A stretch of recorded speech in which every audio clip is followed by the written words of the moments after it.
Okay,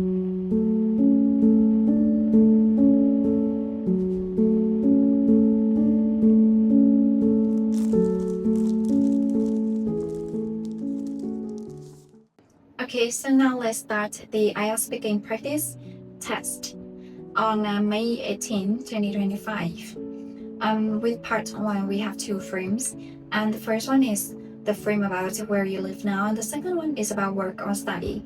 So because I'm an employee, I would choose the frame working. Okay, so now let's conduct the test as a real test. I will copy the question, put it in the Google Translate, and which town or city do you live in now?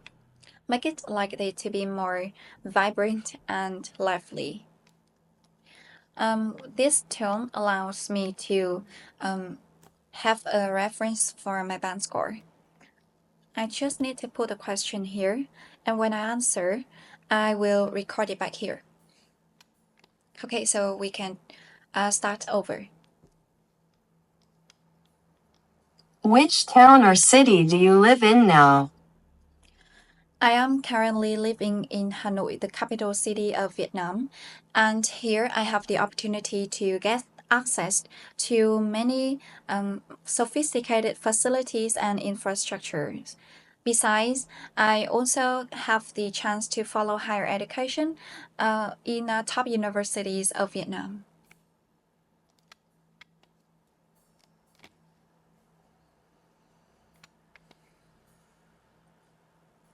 After that, I submit, and here is the reference band score. It's just a luck here that I in the band 9. Okay.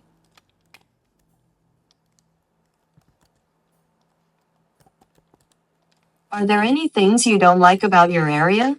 What are they? Well, honestly to say, besides the positive sides that I mentioned above, Hanoi still has many negative sides such as the population, the traffic jams, and also overpopulation that make the local people here feel uncomfortable. Okay, so still waiting for the result.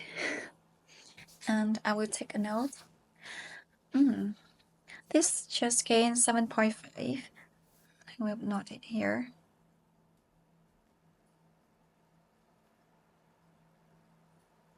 So let's see why.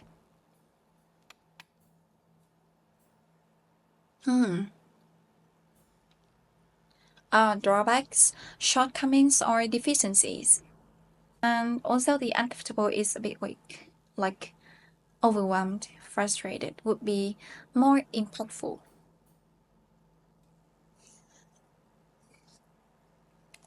Okay.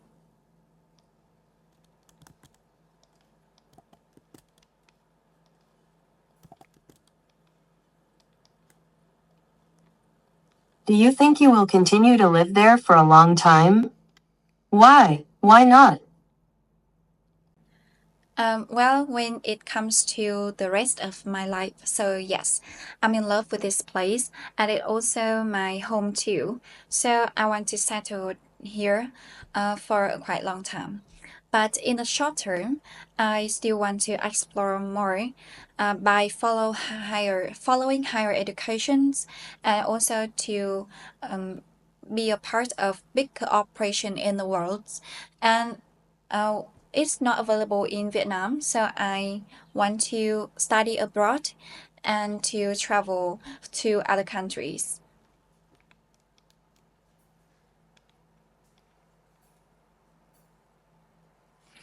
I don't think it's a little bit okay, still acceptable. 7.5 with pronunciation, but I think grammar is a little bit weak because I haven't prepared for it in advance. Here we have available in Vietnam. Could be improved by using a more sophisticated structure Like, as this opportunity is unavailable in Vietnam, I plan to study abroad and travel. Okay. Hmm. What are some changes in the area recently? Hmm. So far, we have witnessed numerous changes in this area, and one of the biggest change is the public services for the local people as well as the foreigners coming here. For example, thanks to the policies of the government, we have free access to some private venues like the museums or some um, governmental places.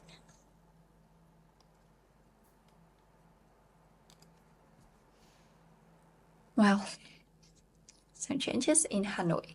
Just think about some free activities. Okay. Okay, good. I improved grammar in this answer, but pronunciation so little bit weak.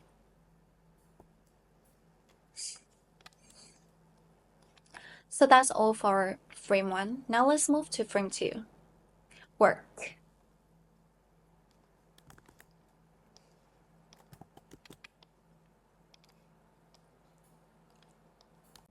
What kind of work do you do? Well, I'm currently work as an English teacher, and this job allows me to interact with the next generations, the younger one, and I have the chance to share my ideas and experiences to them. It's the most motivated and exciting aspect in this job.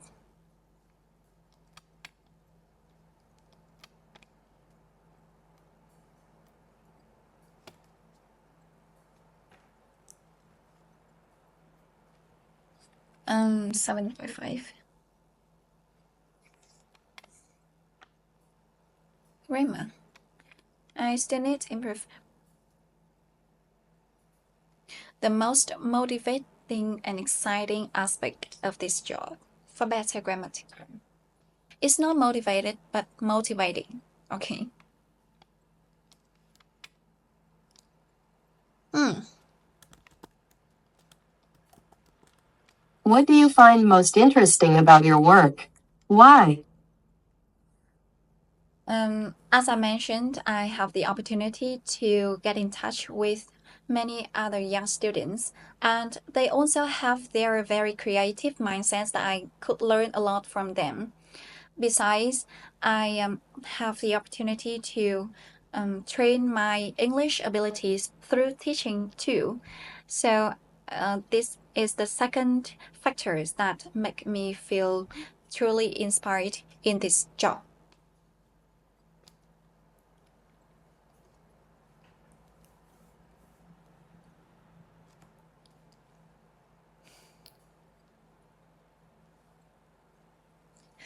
7.5. Ah, I think I just care about grammar because I'm truly weak at this. But lexical resource, I can. Mm. Instead of get in touch with, connect with, or interact with would be more natural. Instead of inspired, fulfilled is also a good word.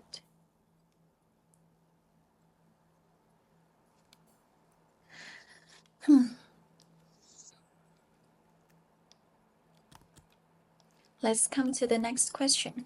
Which is more important to you, the people you work with or the work you do? Why? Mm, honestly, to say, I lean towards the former. This is because the colleges, uh, our mentors, or even our bosses are those who has a direct impact on our characteristics, our developments in the long term. So that's why they have a very significant role in our life, not just our workplace. In contrast, the work we do, no matter which sector we are in, we still need the right guidances and also instructions to be improved.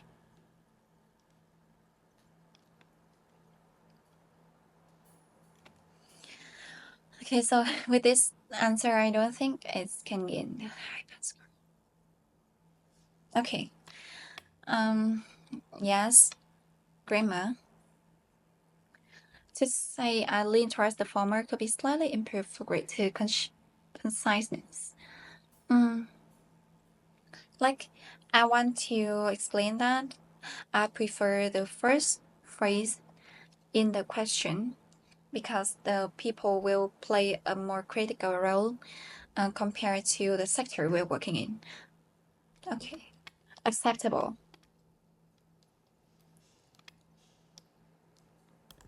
And the last question for part 1. Do you work best in the morning or the afternoon? As I'm an early bird, so I will prefer to managing. Okay, so I will start over. As I'm only okay.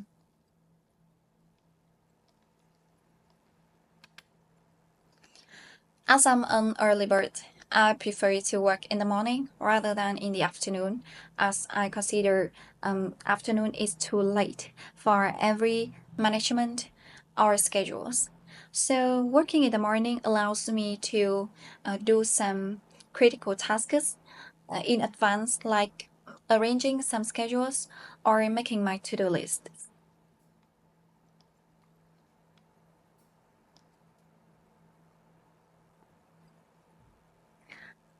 I think it's good enough. Still 7.5. Okay, no matter. Oh. Mm-mm. I want to talk more, but I forget most of the words that I want to say. Kiểu lúc đấy mình muốn nói rất nhiều, nhưng mà sau lúc nói ra thì mình lại quên. I want to start over this question.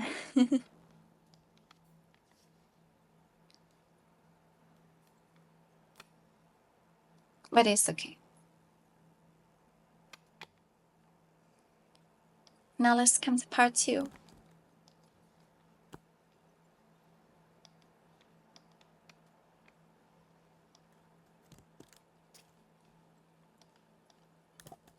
With part 2, we will have 1 minute to prepare, and after that, we'll have 1 to 2 minutes to speak about the topic that the examiner gives us. So now, let's the Google Translate read aloud the question, the topic. After that, we'll have 1 minute to prepare. Describe an energetic person that you know you should say. Who this person is, how you knew this person, why you think this person is energetic, and explain how you feel about this person. Okay.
I would like to share with you about a person that I truly admire, and also the one who is truly energetic that I've known, who is my mother.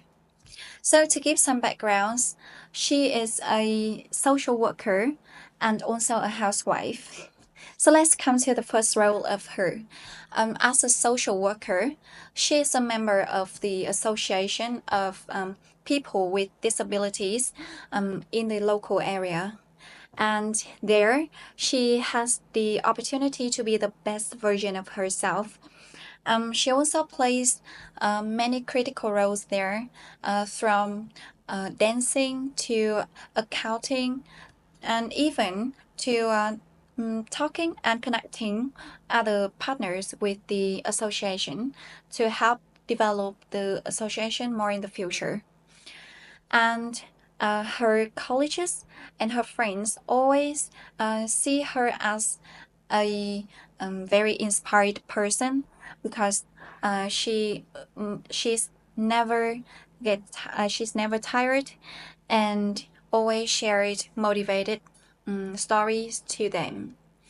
Um, on the other side, after a long working day, she goes home and still keeping the smiles in her face, and she takes care of every family members the whole time, no matter what the situation she's in. And I remember vividly that there was a period of time when I was truly depressed. And during that moment, I found my mother as a mentor, and not just only a mother, simply to say. And she helped me to find out every answers in my life. So that's why I feel truly grateful for having a person walking alongside by my life like that. I also truly respect her, and in the future, I hope that I won't take it for granted. So that's why I want to share about her with you today. Okay, like some hesitations and some errors.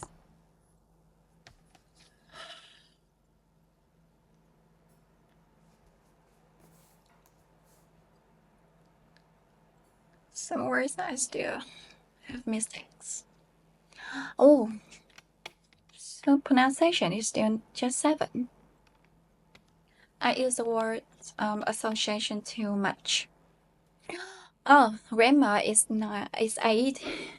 It's a huge success for me because normally I'm not good at grammar. Thank you so much.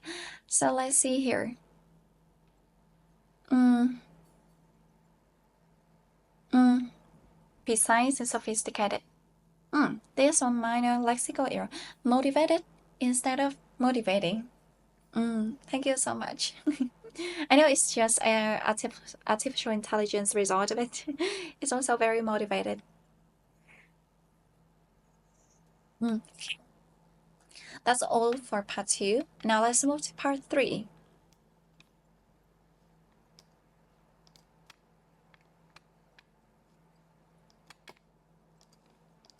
Okay, should be harder.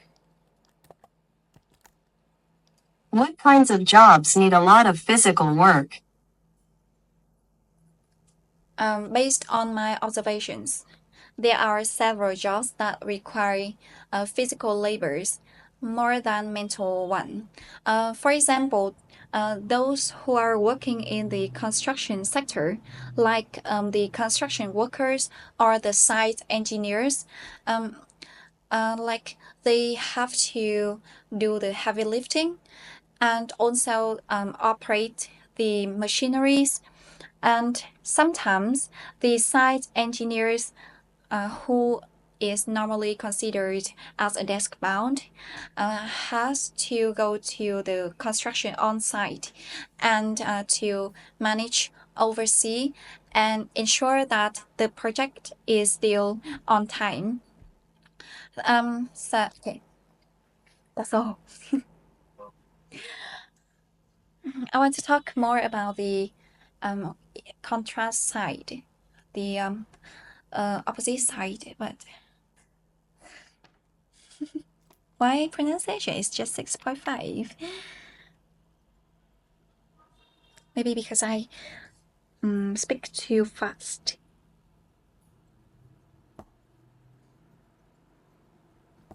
So let's see the grammar. Lexical resource first. Desk about are those who sitting in the office working and be in by on the side of the desk the whole time. So we call it the desk bound. Mm. There, there's the room for more precise word choices. Heavy lifting and also operating machineries will be more concise. The next one,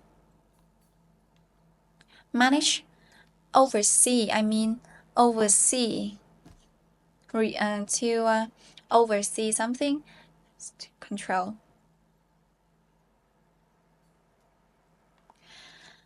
Okay.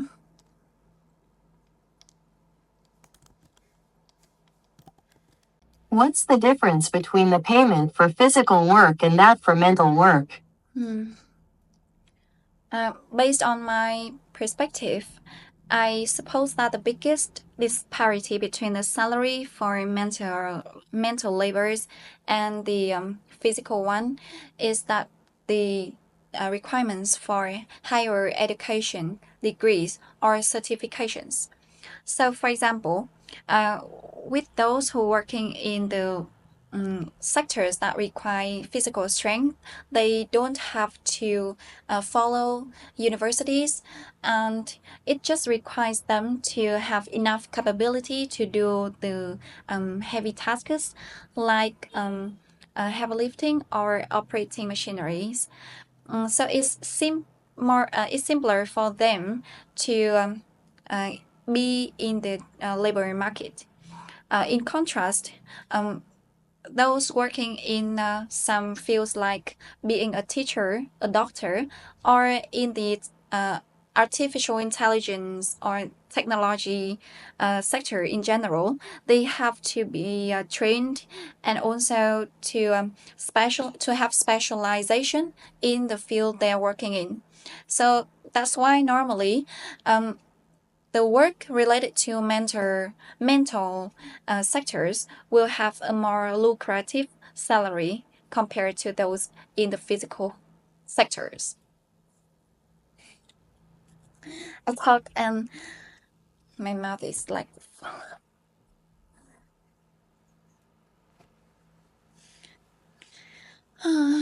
please. I feel that I talk too fast. Mm,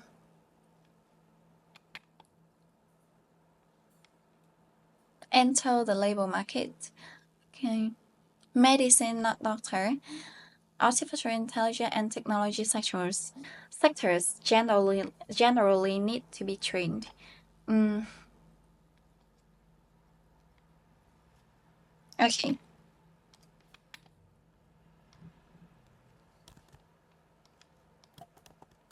Can physical workers receive higher salaries in the future? Well, honestly, to say yes, it depends on the development of technology in the future, because in the long term, many technological devices and machineries will replace the human workforce. So the number of workers in this field will be decreased significantly, and they just keep back the skilled and experienced one who can manage, who can control the technologies. And because they have expertise and specialization, their salaries will be increased.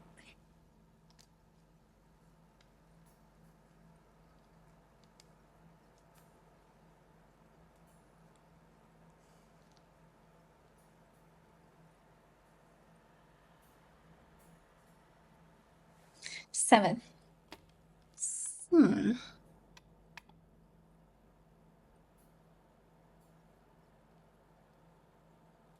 Mm, okay, I see my weak points in this answer. I want to say about the impact of technology, and because of that, the workers numbers of workers will be um, decreased. But I haven't talked about other impacts like the government policies or the economic growth or changes.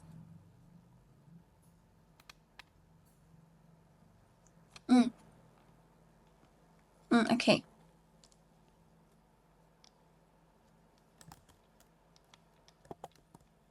Do you think machines could replace human workers in the future?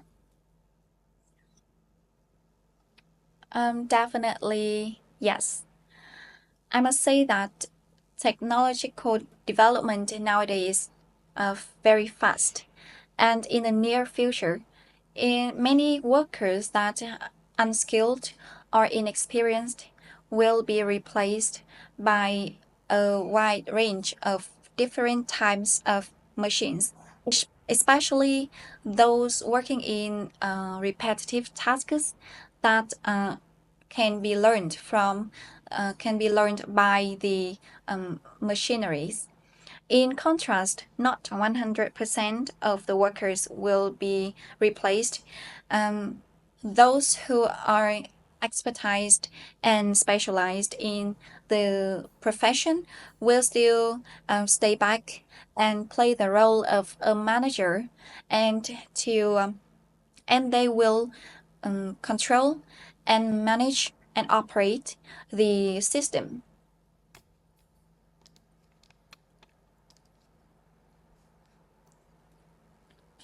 Okay, I just talk freely. It's a freestyle. I know nothing about the result. Okay, remain hoặc là retain đều ok. Um, slightly outward. Machines is sufficient.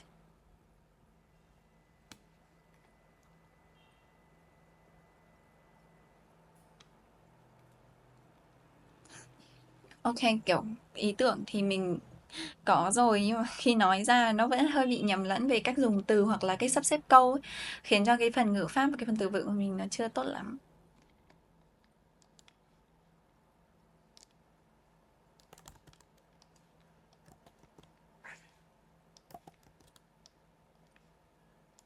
Why we have this question? Do you think you are an energetic person? Well, certainly yes. I always want to do multitask at a time, and sometimes I feel overloaded, but always finding the solutions for that. Normally, I participate in both academic activities and extracurricular activities. Besides, I also want to be a part of some social projects to contribute my energy, my efforts into the general success. So that's why I consider I'm a person who always full of beans. It's like a part one question, but it's somehow be here in part three.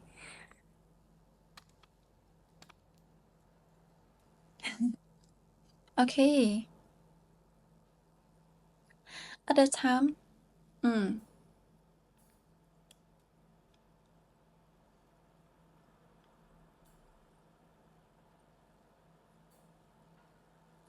so that's why I consider myself as a person who is always full of beans. And the last one,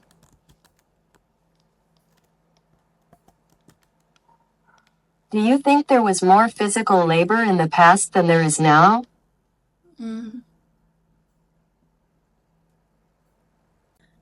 definitely yes. In the past, we have no technological devices, that can do the repetitive tasks for us like now. So we need to put more efforts into a task, which led to the higher demand for physical labors compared to now when we have many sophisticated technologies and machines. Many repetitive tasks are taken over by machines, by robots, so the number of physical labors is reduced significantly.